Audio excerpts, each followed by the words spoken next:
Hello people, Anex here, and today we're going to talk about something a little different. Yes, I'm in front of a bookshelf, but we're going to talk about a TV show today, The Legend of Korra. It's the amazing sequel to one of the greatest shows of all time, Avatar: The Last Airbender. People unanimously love Avatar, but they're split on Korra, and some people even hate it. I honestly don't know why. Hey, I made cereal, but I think the milk's gone bad. You want some? Dude, it's 3 o'clock in the afternoon. Why would I want cereal right now? To relieve your constant despair? What you doing? I'm making a video about why everyone should watch Legend of Korra. Well, that's simple. Don't. That show sucks. It tries to ruin the perfect legacy of Avatar. No, it doesn't. Legend of Korra, Season 3 and 4 is on the same level as Season 2 and 3 of Avatar. You take that back. Season 3 of Avatar is perfection. Korra doesn't come anywhere near that. I don't have time to argue with you. I'm just gonna make my video. Or, here's a better idea. We make the video together. You talk about why it's good, and I'll tell them why you're wrong. So you want to debate on camera? No, argue. Same difference. Alright, fine. Come sit down. So, slight change of plans, everyone. This is my brother Alex. Hey everyone. And in today's video, we're going to try and figure out, should you watch Legend of Korra? As the older brother, I'll start. By 15 minutes? Last time I checked, time is still linear. Legend of Korra is a terrible show, and it nearly ruins the untouchable reputation of Avatar. Its fundamental flaw is with the characters. For example, no spoilers. Okay, I'll say something positive then. I'm not going to complain about Korra. I'm the Avatar! You gotta deal with it! She's actually a pretty well written character. Not at the start, but she has good development in the second half. I know, right? I feel like a lot of people hate Korra purely because she's not Aang. She's much more action-oriented and too hot-headed and we're about to put you in the hospital. You're the only ones who are gonna need a hospital. And for your sake, I hope there's one nearby. That's a character flaw. But a character flaw doesn't necessarily mean a badly written character. And sometimes people don't get that. So what characters do you hate then? Pretty much everyone else. What? Let's just do a quick summary of the characters. We got Mako and Bolin, and they're brothers. They're an earthbender and a firebender. They're awesome. No, they're not. Then there's Asami, who's the daughter of a rich businessman, but she's not a bender. She's the best. No. Then there's also Tenzin, Aang's son and Korra's airbending trainer. There's Iki, Milo, and the third one, Tenzin's kids. There's also Lin Beifong, Toph's daughter and chief of police of Republic City. And that's just in season 1. Every season they add more and more characters and don't give enough development for most of them. That's just not true. In Season 3, there's so much great character growth for the newly introduced people. And what about the great arcs for the Aang's kids in Season 2? You're overlooking so much of the show to point out some small flaws in the minor characters. All I'm saying is, I much prefer the style in Avatar where you have the 7 or 8 main characters that you follow through the seasons and you get satisfying arcs for all of them by the end. Name one person in Legend of Korra with the kind of growth that Zuko has. Easy, Korra. That's not true. Yeah, it is. Korra goes through so much in the seasons that fundamentally change her as a person, just like Zuko. And it's just that in Legend of Korra, the character growths are a lot more subtle than in Avatar. That's not a good excuse. If the growth is so subtle that most people don't notice it, does that even count? You know, this isn't exactly fair, because I can't defend the show without talking about specific moments of character growth, and that spoils the show. So we can debate that off screen or like in a different video. Subscribe, like, and share to catch that. But think about it like this. You like Toph in Avatar, right? Yeah, she's one of my favorite characters. I am not Toph. I am Melon Lord! And does she have good character growth? Of course. She learns to accept help and open up to the team by the end. Exactly. A lot of people in Korra are like that. Bolin, Asami and Tenzin grow over the seasons, especially in Season 3 and 4, in small ways that add up at the end. I noticed you didn't mention Mako. Yeah, that's because I didn't really like him. Why? I don't know, he's like a moody, super cool, pretty boy. It kind of got boring.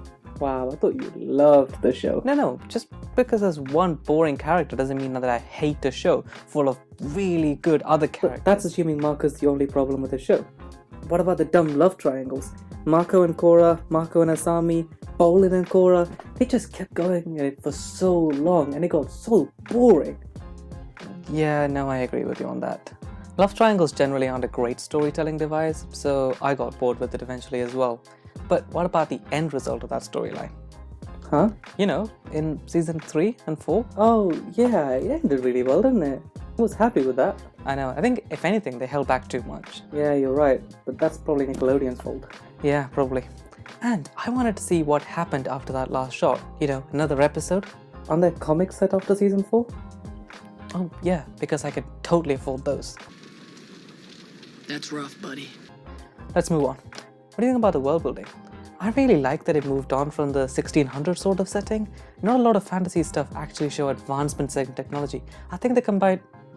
Are you even paying attention? Yep, yes I am. I think they combined the advancements in technology with the bending really well as well. Like when it shows Marco using lightning bending at the factory when he's working. I mean, I was okay with the advancements in technology, but why is Republic City essentially 1920s America? What's wrong with that? Avatar is obviously very strongly influenced by Inuit cultures as well as Asian cultures like Chinese, Japanese and Tibetan. But Legend of Korra, everything just looks like the US. Like they have buildings that look exactly like US buildings. Are they trying to say that when a culture becomes more advanced, it becomes Western looking? No, that's not true. Republic City has influences from Asian cultures as well, like Hong Kong and Singapore. And also, in their world, Republic City is a mix of different cultures unlike the other nations. That's probably why it's like that. You just made that up. That's not a canon explanation. I didn't just make that up. It's called an inference. Also, the Earth Kingdom and the Water Tribes don't look American, so Burke aren't trying to say anything about advanced cultures starting to look American or Western looking. Maybe, but I just think Republic City looks like 1920s America. Its design didn't have the creativity that you see in Avatar. I thought it looked pretty cool. Sure, but I also had a problem with the bending in the show. Why? So, you know in Avatar, there was a handful of people who could lightning bend. Like Azula, because she's a perfectionist.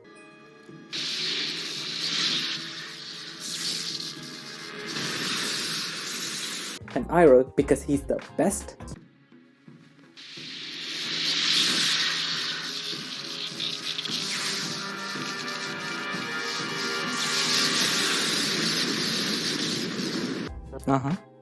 But in Korra, everyone does it.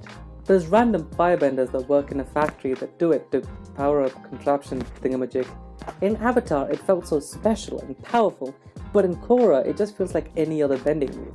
I say it as sort of like this. Lightning bending is something you can learn when you're a firebender, like Iroh was trying to teach Zuko. So maybe after the war ended, more firebenders had the chance to learn it because before it seemed like something only the royal family learned. So with more opportunity, it just became something that firebenders could do. But it retroactively weakens the characters in Avatar. When Azula does it for the first time on screen, or when Iroh teaches it to Zuko, that's an awesome moment. Then when any idiot in Korra can do it, then it's just like, well, that wasn't really a big deal then, was it?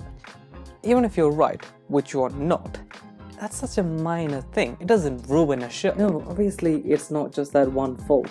It's also the westernized world building and the poorly written support characters as well. Also, why don't they travel more? Yeah, they do travel. Have you not seen seasons 2, 3 and 4? Yeah, but in season 1, they just stay in that one city the whole time. It got so boring. In Avatar season 1, they travel all over the world, so you get to see the air nomad places and the Earth Kingdom villages. That was great world building which was sorely missing in Korra. I don't think you need to travel in Korra though, because you already know what the world looks like. Republic City is a new location that you want to explore. I was okay with staying there for a season. But you don't know what the world looks like after 70 years of massive changes. You know what? I'm tired of trying to defend the show while you just complain. It's my turn. Legend of Korra has amazing villains. Well... No, they're amazing. They're not just the typical, I want to take over the world because I'm evil, like Ozai. That's not a bad thing. I know, I'm just saying. Korra's villains grew up with the audience. They're complex characters with well-developed motivations, and they're so insanely powerful that you're worried she might actually lose to them. Which she does. A lot.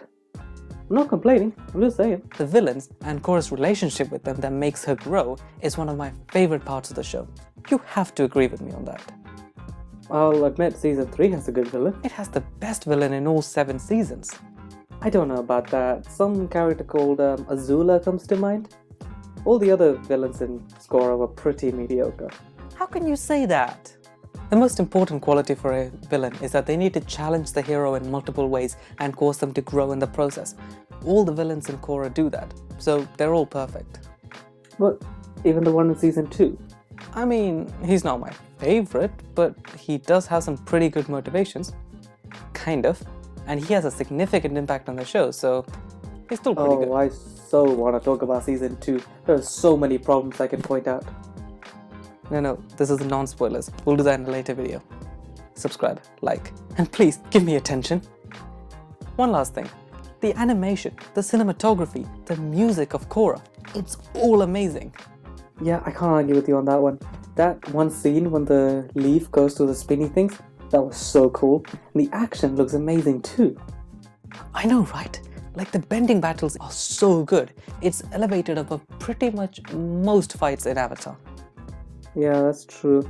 Even though I'm not a fan of the whole MMA style for bending, that fight at the start of that one episode and at the last couple episodes in season 3 were brilliant. You know what I just realized? What? Most of your problems with the show are actually in seasons 1 and 2, aren't they? You actually like season 3 and 4. Kind of. Season 3 was pretty good, but season 4 was dull with only a couple good things about it.